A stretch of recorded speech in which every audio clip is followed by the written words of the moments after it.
2 Chroniques, chapitre 20. Après cela, les fils de Moab et les fils d'Ammon, et avec eux des Maonites, marchèrent contre Josaphat pour lui faire la guerre. On va en informer Josaphat en disant: Une multitude nombreuse s'avance contre toi depuis l'autre côté de la mer, depuis la Syrie, et ils sont à Hatsatson-Tamar, qui est En-Gedi. Dans sa frayeur, Josaphat se disposa à chercher l'Éternel et il publia un jeûne pour tout Juda. Merci Seigneur, parce que même s'il a fait des erreurs dans le passé, Josaphat, de mauvaises alliances, on voit qu'à ce moment-là, Seigneur, il a été terrorisé, mais ensuite de sa terreur, il s'est tourné vers toi avec zèle, avec promptitude. Je te loue et je te rends grâce parce que non seulement il t'a cherché, mais il a mis en place un jeûne dans tout le pays. On voit, Seigneur mon Dieu, qu'il a fait comme Esther, Seigneur, il était averti, il savait la puissance du jeûne et de la prière, de recourir à toi dans tout le pays. Il ne l'a pas fait lui-même pour lui seul, mais il a fait jeûner tout le pays. Que ton nom soit béni, parce qu'il n'avait pas honte de sa foi non plus. En Dieu. Amen. Judas s'assembla pour invoquer l'Éternel, et on vint de toutes les villes de Juda pour chercher l'Éternel. Merci, parce que dans son zèle et dans sa motivation à chercher ta face, il a amené tout le pays à te chercher dans cette détresse. Que ton nom soit béni, Seigneur mon Dieu, c'est merveilleux. Josaphat se présenta au milieu de l'assemblée de Juda et de Jérusalem dans la maison de l'Éternel devant le nouveau parvis.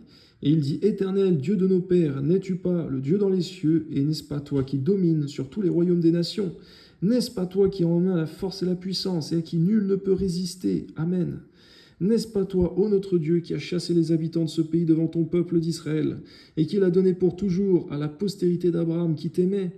Ils l'ont habité, et ils t'y ont bâti un sanctuaire pour ton nom, en disant: si nous survient quelque calamité, l'épée, le jugement, la peste ou la famine, nous nous présenterons devant cette maison et devant toi, car ton nom est dans cette maison. Nous crierons à toi du sein de notre détresse, et tu exauceras et tu sauveras. Maintenant, voici les fils d'Amori et de Moab, et ceux de la montagne de Séhir, chez lesquels tu n'as pas permis à Israël d'entrer quand il venait du pays d'Égypte, car il s'est détourné d'eux et tu ne les as pas détruits. Les voici qui nous récompensent en venant nous chasser de ton héritage dont tu nous as mis en possession. Ô notre Dieu, n'exerceras-tu pas tes jugements sur eux? Car nous sommes sans force devant cette multitude nombreuse qui s'avance contre nous, et nous ne savons que faire.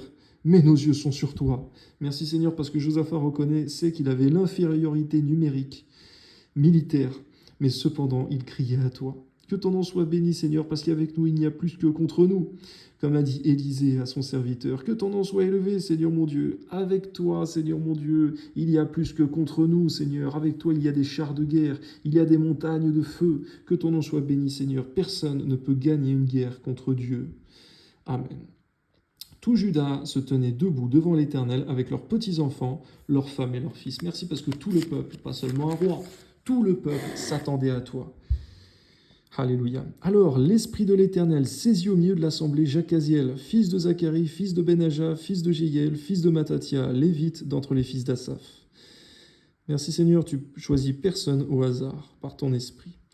Et Jacaziel dit: Soyez attentifs, tout Juda et habitants de Jérusalem, et toi, roi Josaphat. Amen. Ainsi vous parle l'Éternel: ne craignez point et ne vous effrayez point devant cette multitude nombreuse, car ce ne sera pas vous qui combattrez, ce sera Dieu. Alléluia. Merci, parce que nous te glorifions pour toutes les fois où tu te lèves et tu combats pour nous. Il y a parfois la part de l'homme à faire, mais là, la part de l'homme, c'était de se tourner vers toi, de jeûner et d'implorer ton secours. Et tu allais faire tout le reste. Demain, descendez contre eux, ils vont monter par la colline de Tzitz, et vous les trouverez à l'extrémité de la ville en face du désert de Jéruel. Vous n'aurez point à combattre en cette affaire. C'est vrai, il y a des affaires où nous devons combattre, mais en cette affaire, il n'y avait pas de combat de la part de l'homme. Présentez-vous, tenez-vous là, et vous verrez la délivrance que l'Éternel vous accordera. Juda et Jérusalem, ne craignez point et ne vous effrayez point. Demain, sortez à leur rencontre et l'Éternel sera avec vous. Josaphat s'inclina le visage contre terre, et tout Juda et les habitants de Jérusalem tombèrent devant l'Éternel pour se prosterner en sa présence. Les Lévites d'entre les fils des Kéhathites et d'entre les fils des Coréites se levèrent pour célébrer d'une voix forte et haute l'Éternel, le Dieu d'Israël. Amen. C'est vrai, tout ce qu'il y a à faire quand on a entendu une telle parole, c'est te célébrer, te glorifier. Merci, parce que le peuple, ils avaient foi en toi, en cette parole, parce qu'ils savaient, Seigneur, que tu n'étais pas un homme pour mentir. Tu es Dieu Tout-Puissant. Le lendemain, ils se mirent en marche de grand matin pour le désert de Tekoa. À leur départ, Josaphat se présenta et dit: Écoutez-moi, Juda et habitants de Jérusalem, confiez-vous en l'Éternel votre Dieu, et vous serez affermis. Confiez-vous en ces prophètes, et vous réussirez. » Puis, d'accord avec le peuple, il nomma des chantres qui, revêtus d'ornements sacrés et marchant devant l'assemblée, célébraient l'Éternel et disaient « Louez l'Éternel, car sa miséricorde durera toujours. » Au moment où l'on commençait les chants et les louanges, l'Éternel plaça une embuscade contre les fils d'Ammon et de Moab et ceux de la montagne de Séhir qui étaient venus contre Juda, et ils furent battus. Merci Seigneur, parce que l'arme, la puissance de l'exaucement de ta parole est aussi dans la louange et l'adoration. C'est à ce moment précis, Seigneur, que tu as placé l'embuscade. Que ton nom soit béni.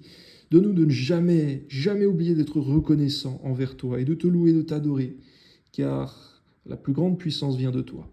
Les fils d'Ammon et de Moab se jetèrent sur les habitants de la montagne de Séhir pour les dévouer par interdit et les exterminer. Et quand ils eurent fini avec les habitants de Séhir, ils cédèrent les uns les autres à se détruire. On voit, Seigneur, que tu as mis une telle confusion dans les peuples qui se tuaient entre eux. Lorsque Juda fut arrivé sur la hauteur dont l'on aperçoit le désert, ils regardèrent du côté de la multitude, et voici, c'étaient des cadavres étendus à terre, et personne n'avait échappé. À toi la gloire, Seigneur. Ainsi, Seigneur mon Dieu, ton peuple n'avait même pas eu à combattre dans cette affaire. Ils avaient juste eu à te louer, à t'adorer, et tu as tout fait.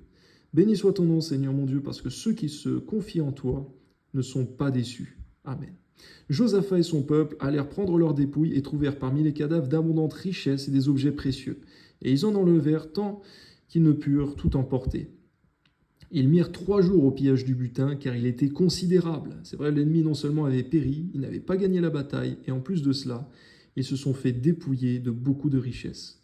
Le 4e jour, ils s'assemblèrent dans la vallée de Beraka, où ils bénirent l'Éternel. C'est pourquoi ils appelèrent ce lieu vallée de Beraka, nom qui lui est resté jusqu'à ce jour. Merci parce que le peuple t'a loué et t'a adoré par la foi, avant même qu'ils aient gagné, mais ils ont été reconnaissants aussi.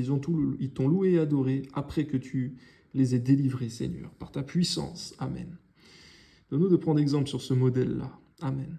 Tous les hommes de Juda et Jérusalem ayant à leur tête Josaphat partirent joyeux pour retourner à Jérusalem, car l'Éternel les avait remplis de joie en les délivrant de leurs ennemis. Ils entrèrent à Jérusalem et dans la maison de l'Éternel au son des luttes, des harpes et des trompettes. La terreur de l'Éternel s'empara de tous les royaumes des autres pays, lorsqu'ils apprirent que l'Éternel avait combattu contre les ennemis d'Israël, et le royaume de Josaphat fut tranquille, et son Dieu lui donna le repos de tous côtés. Merci parce que cela a effrayé aussi les autres nations, parce qu'ils ont vu Dieu qui combattait avec un peuple, une nation. C'est vrai, Seigneur mon Dieu, qu'est-ce qu'on peut faire contre un peuple que Dieu défend? À toi soit la gloire, Seigneur mon Dieu, au nom de Jésus. Amen. Josaphat régna sur Juda, il avait 35 ans. Lorsqu'il devint roi, il régna 25 ans à Jérusalem. Sa mère s'appelait Azouba, fille de Shilishi. Il marcha dans la voie de son père Asa, il ne s'en détourna point, faisant ce qui est droit aux yeux de l'Éternel. Seulement les hauts lieux ne disparurent point, et le peuple n'avait point encore le cœur fermement attaché au Dieu de ses pères. Le reste des actions de Josaphat, les premières et les dernières, cela est écrit dans les mémoires de Jéhu, fils de Hanani, lesquels sont insérés dans le livre des rois d'Israël. Après cela, Josaphat, roi de Juda, s'associa avec le roi d'Israël Akazia, dont la conduite était impie. On voit malheureusement que Josaphat n'avait pas écouté la prophétie qui lui avait été donnée. Il a continué de faire de mauvaises alliances avec les descendants d'Akab, qui étaient impies, qui marchaient sans la crainte de Dieu, sans te consulter et sans te connaître. Je te prie au nom de Jésus qu'il n'en soit pas ainsi pour nous, Seigneur, qu'on ne cherche pas à faire des alliances mondaines, ténébreuses, démoniaques, et qui amèneraient notre perte et notre disgrâce à tes yeux.